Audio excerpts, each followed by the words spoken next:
Pierre Nantel. Curieux, sympathique, informé. Pierre Nantel. Bonjour tout le monde, jeudi 19 décembre, il est midi, et je parcourais mes journaux ce matin, puis j'en dirais que mon cerveau cherche pas à avoir de l'information sur des histoires scabreuses comme celle de Mohamed Al-Balouz, mais je peux juste vous dire que je lisais ça ce matin, puis j'en revenais pas, puis je me disais, peu importe que ce soit un monsieur ou une madame, c'est un monstre. Alors j'espère qu'on trouvera un endroit pour placer cet énergumène d'une cruauté sans nom. Ceci dit, c'est très préoccupant ce qui se passe à Ottawa. On en parle beaucoup, mais moi, je trouve qu'on n'en parle pas. Moi, j'ai envie de faire une espèce d'appel à tous. Bien sûr que c'est une crise pour M. Trudeau, que c'est une crise pour le Parti libéral. On a entendu, il y avait une vidéo où il disait, je pense qu'on l'a d'ailleurs, là, où il dit, on est dans les chicanes de famille, il y a des familles avant Noël. Tu sais, c'était habile comme allocution, mais c'est très, très léger. On l'écoute d'ailleurs, je pense qu'on en a un petit bout. You know, it's hard not to feel happy when we're like this, among liberals, among family, because that's what we really are, a big family. Now, like most families, sometimes we have fights around the holidays. Ben, c'est ça. Alors, puis honnêtement, il n'y a pas de doute que Justin Trudeau est un bon communicateur. En tout cas, pour moi, c'est assez clair, honnêtement. Là, je l'ai vu, là, il m'a tassé. J'étais sur le parquet de la Chambre des communes. Je prenais la défense d'une de mes collègues qui l'avait insulté, puis il m'a tassé. Tu vois qu'il y a quand même du tonus musculaire. Je me souviens que déjà, j'étais plus lourd à l'époque, puis ça n'avait pas été long.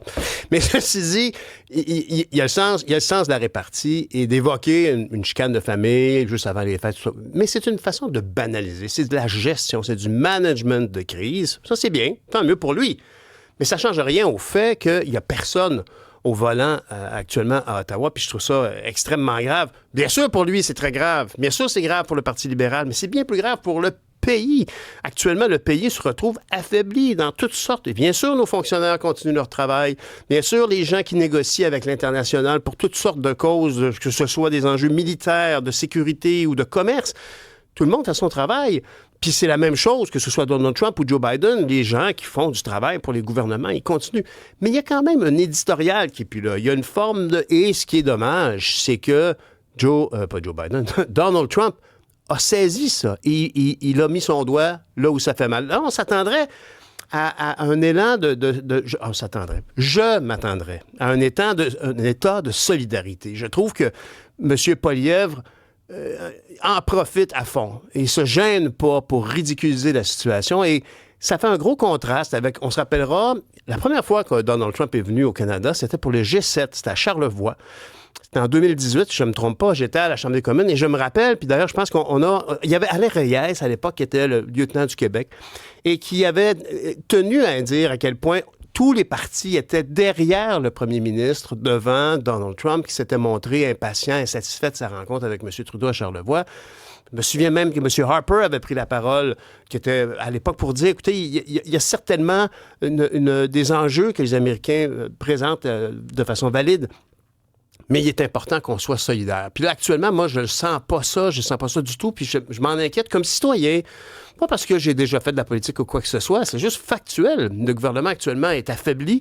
On a quelqu'un qui nous surveille vraiment là, comme un enfant avec une loupe devant un tas de fourmis, puis il fait « Vous trouvez le soleil? » C'est dégueulasse et il faut absolument qu'on se solidarise. Alors, j'aimerais ça voir une ligne de solidarité nationale se bâtir, puis je suis le premier à être indépendantiste. Mais actuellement, là, on est encore dans le Canada. C'est bien plate, mais c'est ça. Puis le Canada, actuellement, c'est nos cousins, c'est nos buddies, c'est nos voisins.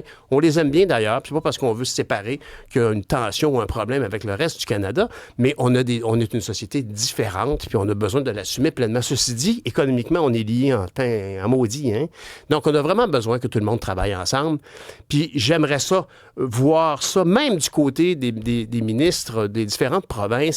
S'il n'y a personne qui dirige le bateau, on peut-tu au moins pas se tirer des roches? On peut-tu s'assurer que le parlementarisme demeure civil puis que les conservateurs se comportent dignement en disant, en ces périodes troubles et vulnérables pour le Canada, on offre notre soutien à quiconque fait des représentations auprès des États-Unis, puis c'est certainement pas Justin Trudeau, on espère qu'il va prendre sa marche dans la neige, qu'il va revenir avec une solution simple et rapide et efficace. Ça peut pas être simple. Il n'y a pas de solution simple à des problèmes compliqués, mais ce qui est certain, c'est qu'on a besoin de se serrer les coudes ici, puis j'aimerais ça voir les premiers ministres des différentes provinces et territoires afficher la solidarité qui n'existe pas à Ottawa, parce qu'eux autres, ils travaillent contrairement au Parlement d'Ottawa qui ne fait rien depuis 3 mois.